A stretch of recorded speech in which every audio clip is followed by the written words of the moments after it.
recognizes the gentleman from California, Mr. Peters, for 5 minutes. Thank you, Mr. Chairman. Today we're discussing dangerous air pollution that is affecting over 100 million Americans.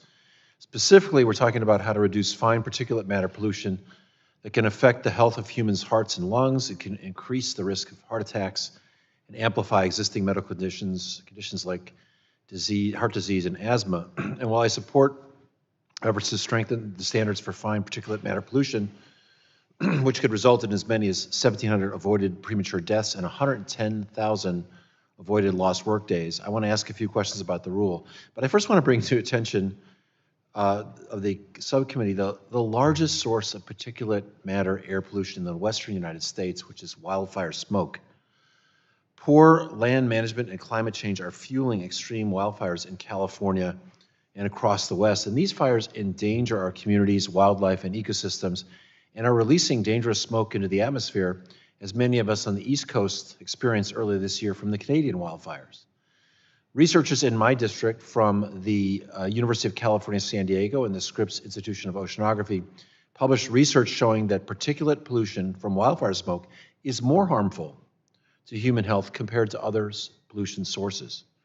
Tens of millions of Americans are at risk of experiencing high levels of exposure to wildfire smoke, and vulnerable populations like infants, the elderly, and people with pre-existing health conditions like respiratory or cardiovascular disease are at higher risk of negative health effects from wildfire smoke.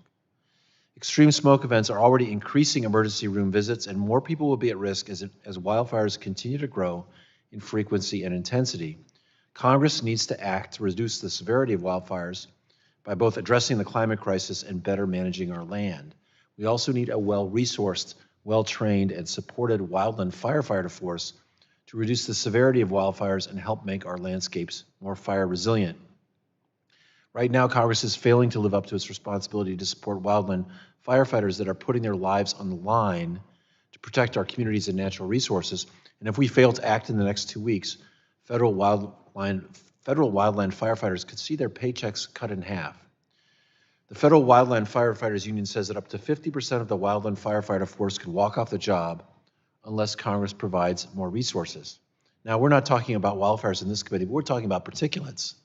And it's one of those things about Congress is that the conversation we're really having is about particulate air pollution. A big part of that won't happen in this committee, but we need to be aware of it, and we need to help Congress act on it. I'm committing to work with my colleagues on both sides of the aisle and partners in the Senate to find a resolution. Now back to this proposed rule. Ms. Cooper, can you speak to how the Clean Air Act and the National Ambient Air Quality Standards have reduced pollution in American communities without hurting the economy? Congressman, what I can tell you is that when there are lost work days because of the health effects and impacts of particulate pollution, that affects the economy.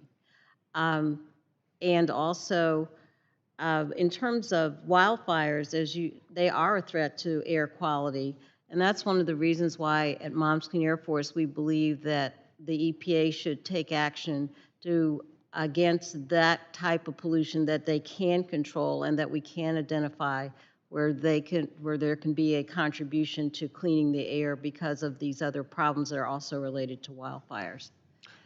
Thank you. As I said, I support this rule, Mr. Chairman, but if we don't act on wildfires, we will see the severity of particulate pollution increase exponentially, whatever we do in this committee, and I'll yield back. Congressman, may I also add that even since the time that the Clean Air Act was enacted, our quality of air has improved, and also GDP has quadrupled, so I believe we can say that we can have both. Gentleman yields back. The chair now recognizes the